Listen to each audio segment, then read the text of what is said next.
मोहम्मद साहब, मैं आपकी तरफ पहले आता हूं। ये पाबंदी लग गई बानी पीटीआई से मिलने की और भी लोग जो उस जेल में मौजूद हैं, कि ये क्या समझते हैं कि, और कहा जा रहा है कि दहशतगर्दी का ख़तरा है, तो हम ये समझें कि जाहिर है उनकी प्रोटेक्शन जो है वो एक टॉप प्रायोरिटी है, या आपकी पार्टी इसे कैसे देखती है? मोहम्मद साहब। बिस्मिल्लाहिर्रहमानिर्रहीम। देखिए, अगर आप आई एम श्योर आप लोग सारों ने देखा होगा कि सेंट्रल जेल या अडियाला या इस किस्म के जो जेल होते हैं, इनके 2 या 3 हिसार होते हैं। एक बाहर आउटर गेट होता है, उसके बाद एक इनर गेट होता है, उसके बाद अंदर जाके कंपाउंड होता है और उस कंपाउंड के अंदर बाकी चीजें होती हैं। तो एक किस्म के आपके 3 मुख्तलिफ लेवल्स को आपने क्रॉस करना होता है। अगर ये लोग इतने निकम्मे हैं कि ये लोग उसको मैनेज नहीं कर सकते हैं, तो फिर हम क्या कह सकते हैं चीज के? ठीक है, मेरे लिहाज से ये सिर्फ बहाना है। दे डोंट वांट कि इमरान खान किसी से मिले। उनको इस बात से डर लगा हुआ है कि इमरान खान लोगों से मिलता है, वो अपनी हिदायत देता है। अब ये देखें, मुझे समझ नहीं आ रही पाकिस्तान किस तरफ जा रहा है। आप लोगों ने सबसे पहले एक शख्स की नफरत में उसको एक दूसरे मुल्क के साथ मिलके उसकी हुकूमत का तख्ता उल्टाया है। फिर आपने उसकी पार्टी को सिंगल आउट करके उन लोगों को मतलब 25 मई ऑनवर्ड्स 2022 ऑनवर्ड्स वो जब भी निकलते थे उनके ऊपर आंसू गैस, ये तशद्दुद, मार पीट, सारा कुछ।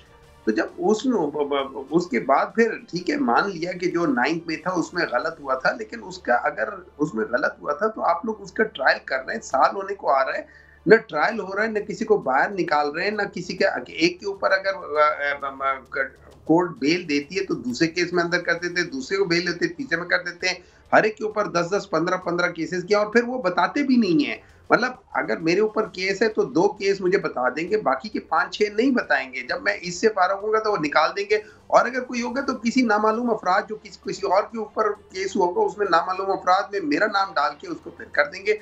तो इस लिहाज से ये जो चीजें हो रही हैं, ये पाकिस्तान के फ्यूचर के लिए मुझे कोई अच्छी नहीं लग रही। ये एक ऐसे प्रेसिडेंट सेट हो रहा है, ऐसा प्रेसिडेंट सेट हो रहा है कि जिसमें you can actually squash any party. अच्छा मोहम्मद साहब, मैं इससे पहले कि खोड़ो साहब की खिदमत में हाजिर हूँ, मैं एक कलीमा खान साहब का शार्ट सुनवाता हूँ आपको, क्विक कमेंट, और फिर खोड़ो साहब की तरफ बढ़ते हैं।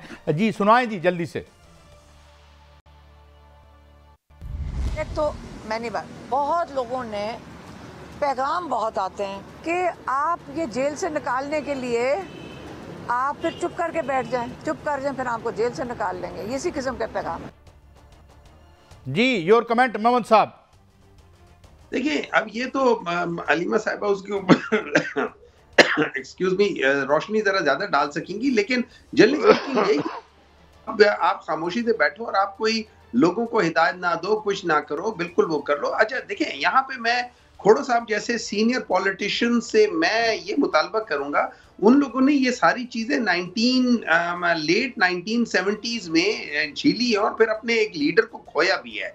तो I am sure they would be able to really feel that thing. अगर उसके बावजूद भी ये लोग सिंपल ये कहते थे कि नहीं आप अदालत जाओ, तो अदालत ने ही तो इनके लीडर को सजा दी थी ना, और कत्ल किया था, सो कॉल्ड वो है, और इस दफा प्रूव हो गया है। अब ये वही चीजें हो रही है ना, ये वही सारी इंस्टीट्यूशंस हैं जिन्होंने उनको उनकी बात नहीं सुनी थी, उनको किया था। फिर जिस तरीके से, अच्छा द ओनली डिफरेंस इज कि जब इनके ऊपर एक किस्म की सख्ती आई थी तो 48 में से 3-4-5 रह गए थे बाकी, और वो काफी सॉलिड बंदे थे वो जो रह गए थे उस लिहाज से। हाँ, पाकिस्तान तहरीक इंसाफ के साथ ये हुआ है कि जब उनके ऊपर सख्त टाइम आया है, उन लोगों ने इलेक्शंस के थ्रू द लार्जेस्ट पॉलिटिकल मैं जरा खोड़ो साहब की तरफ बढ़ता हूं, क्योंकि आपने खोड़ो साहब पर भी ये सवाल डाला है, और जाहिर है पीपल्स पार्टी ने जितना सफ़र किया है वो हम सब जानते हैं। मगर मैं अपना सवाल वखर करता हूं, स्टील मिल पे बाद में आऊँगा, उसकी प्राइवेटाइजेशन पे। मगर खोड़ो साहब, अभी जो मोहम्मद साहब कह रहे हैं कि पीपल्स पार्टी ने मेरे ख्याल में इस स्ट्रगल में सबसे ज़्यादा खोया है, सबसे ज़्यादा कुर्बानियाँ भी दी हैं, तो वो कह रहे हैं कि वो आपसे एक्सपेक्ट करते हैं कि आप जो है इनकी आवाज़ में आवाज़ मिलाएं। इस पर आपका क्या, कैसे रिस्पॉन्ड करेंगे जनाब खोड़ो साहब? सर, मैं समझता हूं कि एक कैदी है और कैदी को मिलने की ख्वाहिश होती है लोगों के साथ। इस कैदी ने अपने लिए दरख्वास्तें भी की हैं अपीलों की सूरत में कि मुझे रिकंसिडर किया जाए। वकीलों से मिलना, मैं समझता हूं उनको मिलना चाहिए। वैसे भी जिनको सज़ा हुई होती है उनके लिए वकील तो हो सकता है, मुनासिब बात होती है, और फैमिली मेंबर्स भी मुनासिब बात होती है। अब फैमिली मेंबर्स में उनकी बेगम साहबा तो अलग से जेल में हैं, उनकी बहन है ज़रूर जो उनसे मिलती रहती हैं। ये इस चीज़ की ज़रूरत नहीं थी। मैं नहीं समझता कि इस तरह से कदगन लगनी चाहिए कि उसे मिलने से रोका जाए। मैं समझता हूं कि हम क्या महसूस करते थे जब भुट्टो साहब अंदर होते थे। जब भुट्टो साहब अंदर होते थे तो अपने घर वालों के साथ भी उसकी मुलाकात बड़ी लिमिटेड सी होती थी, और वकील भी इसी तरह से लिमिटेड से मिलते थे। इसमें आप थोड़ा देख लें कि कानून क्या इजाज़त देता है कि अगर कोई प्रिजनर है तो दूसरी बात है, अगर कोई कन्विक्ट है तो उसकी क्या बात है, और कन्विक्ट को कितनी इजाज़त होती है मिलने मिलाने की, और एक सिर्फ अंडर ट्रायल प्रिजनर हो तो उसको कितनी सज़ा इजाज़त मिलती है मिलने मिलाने की। लेकिन ओवरऑल मैं समझता हूँ मुलाकातें बंद नहीं होनी चाहिए। बाकी ये ज़रूर बात है कि इमरान साहब खुद अपने लिए खबरें लगवाते रहे कि मुझे जेल में थ्रेट है, लाइफ थ्रेट है। अब जेल में लाइफ थ्रेट का जिक्र उन्होंने खुद किया है, हम लोगों ने नहीं किया। और वो क्या असबाब थे कि वो कहते कि मुझे जान का ख़तरा है जेल में, वो क्यों कहते थे उसकी तरफ भी ज़रा देखा जाना चाहिए कि खुद कहते थे और अब अगर हुकूमत कह रही है तो आप उसको गलत बता रहे हैं। ये कुछ समझ में आने वाली बात नहीं है, क्योंकि मैंने तो उनका बयान पढ़ा था कि जी जेल में ख़तरा है। जी खतरा। अच्छा मोहम्मद साहब, do you want to respond या मैं आगे बढ़ूं? हाँ जी, मैं थोड़ा सा रिस्पॉन्ड कर देता हूँ। जो इमरान खान ने या जो अलीमा खान ने या जो बाकी लोगों ने जो उनकी लाइफ के लिहाज से थ्रेट की बात की थी, वो किसी टेररिस्ट से नहीं थी, वो जेल के अपने लोगों से थी, वहाँ की एडमिनिस्ट्रेशन से थी। वो ये खतरा था कि जो उनके पास सिम्टम्स आ रहे थे कि पेट में थोड़ा बहुत वो मरोड़, वो बड़ा हेल्दी रहने वाला बंदा है, वो उनमें से नहीं है जो लेटा हो, जो व्हील चेयर पे जाए, जो इधर उधर जाए, वो बड़ा हेल्दी आदमी है, वो माशाल्लाह।